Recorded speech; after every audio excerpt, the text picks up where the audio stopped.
허리가 너무 아파요. 근데 이것만 하면 허리가 기가 막히게 순식간에 낫는답니다. 이거 뭘까요?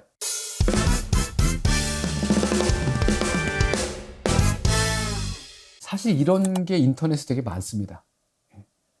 소화가 잘 안 돼요? 소화불량인 경우엔 이게 직방이에요. 충치에는요, 이걸 쓰면 됩니다. 허리가 아파요?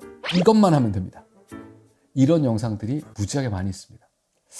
근데 허리가 아파서 정형외과 같은 데 가면 정형외과 선생님이 이런 얘기를 하십니다. 직업이 치과의사예요? 그거 맨날 꼬부리고 환자 봐서 그런 거예요.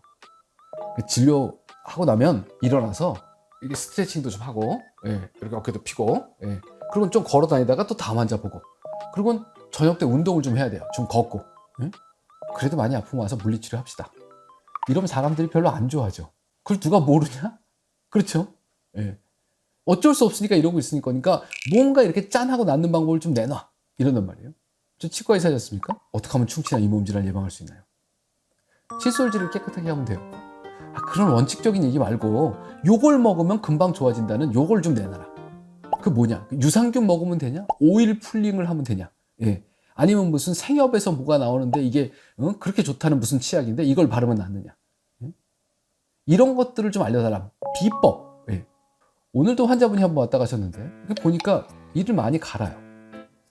이를 갈 땐 대부분 악물죠. 이 갈고 악물고 그러다 보면 이가 좀 깨지기도 하고 턱이 뻐근하게 아프기도 하고 어떻게 하면 좋겠냐는 거예요. 그래서 제가 한참 설명을 했죠. 이러저러한 문제가 있는 것 같아요. 일단 이를 깨끗하게 닦으셔야 돼요. 그 다음에 이에서 칼슘이 자꾸 빠지면 안 되니까 불소 치약을 쓰셔야 돼요. 다음번에 오면 스케일링도 하고 우리 차근차근 해봅시다. 뭐 이렇게 막 얘기를 하면서 이갈이의 원인 중에 여러 가지가 있지만 되게 큰 범위를 차지하는 게 스트레스랍니다. 그러니까 스트레스를 줄이려고 노력해봐야 되는데 치과 의사가 스트레스를 줄여줄 방법이 없잖아요. 일상생활의 스트레스는 잘 모르겠고요.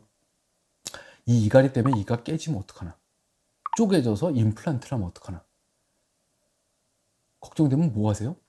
네이버에 물어보죠. 어금니 뒤쪽에 금이 갔는데 어떻게 하면 좋은가요?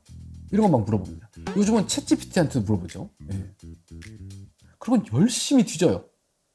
크랙 뭐 이런 거 용어를 찾아갖고 뒤진다든가, 실금 뭐 이렇게 뒤진다든가, 이런 것들을 우리가 스트레스라고 그럽니다.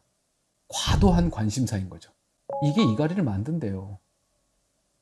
깨지면 어떡하지 하는 불안감, 나중에 임플란트 하면 어떡하지 하는 공포심, 그것 때문에 여기저기 뒤지고 돌아다니는 그 조회할 때 그 스트레스, 뭘 하나 봤을 때 가슴이 털렁 내려앉는 거. 제가 웃으면서 그럽니다. 일상생활에서 사는 스트레스까지 제가 줄여들 방법은 없어요. 하지만 이갈이가 줄어들고 악물기가 줄어들려면 뭐부터? 네이버, 구글에 검색하는 일부터 하지 마세요 그럽니다. 이게 독약이에요 그래요. 이런 얘기들을 왜 드리냐면 이렇게 다 얘기를 하고 났는데 밖에 나가서 무슨 얘기를 또 물어보냐. 선생님, 그러면 이 악물기나 이갈을 줄이려면 보톡스를 맞을까요? 그래요. 제가 조금 전에 뭐라고 그랬죠? 묘약이나 비책만 찾고 있습니다. 허리가 안 아프려면 어떻게 해야 돼요? 스트레칭하고 운동해야 됩니다.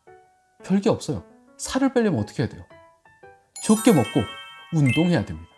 그렇죠? 충치가 안 생기려면요, 깨끗하게 닦고 불소 치약 쓰면 돼요. 이갈이를 방지하려면요, 마음이 느긋해지고 편해지면, 물론 이게 100% 아닙니다. 도움이 됩니다. 그런데 이게 다 뭐냐면 원칙적인 이야기들이에요. 또 다른 거는요, 내가 해야 되는 겁니다. 누가 해주는 게 아니에요. 그런데 나는 가만히 있었으면 좋겠다. 아니면 알약을 하나 먹었으면 좋겠다. 주사를 한 방 맞았으면 좋겠다. 그럼 세상이 바뀌면 좋겠다. 자꾸 이런 생각들을 하세요. 자, 살아온 세월들은 영상 보신 분들이 다 다르겠지만 세상에서 그렇게 되는 일이 있던가요? 학교 다닐 때 공부하는 게 알약만 먹으면, 요 문제집만 풀면 안 되잖아요. 영어 공부하는 거는요, 나머지 회사 생활하는 거는요, 살 빼는 거는요. 그래서 유튜브 영상도 사실은 원칙적인 얘기를 하는 건 사람들이 별로 안 좋아해요. 이것만 알면 뭐가 된다, 요것만 먹으면 뭐가 된다, 이런 것들을 되게 좋아하죠. 근데 인생에서 매일매일 내가 노력해서 만들어 나가는 것 외에는 방법이 없습니다. 저희 집 애가 이제 나이가 30이 넘었는데 얘 중고등학교 때 제가 그런 얘기를 했어요.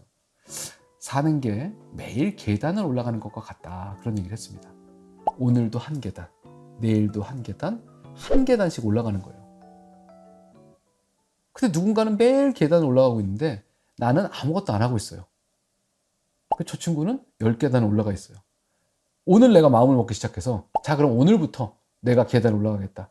그러면 순식간에 10계단을 올라갈 수 있는 사람이 있느냐? 없습니다. 내가 열심히 하면 저 5계단, 10계단은 금방 올라가겠지 생각하지만 그렇게 엄청난 능력을 가지고 있는 사람은 세상에 없어요. 나는 아니에요. 그리고 저쪽에는 빌 게이츠면 몰라도. 그렇죠. 예. 치과가 똑같습니다.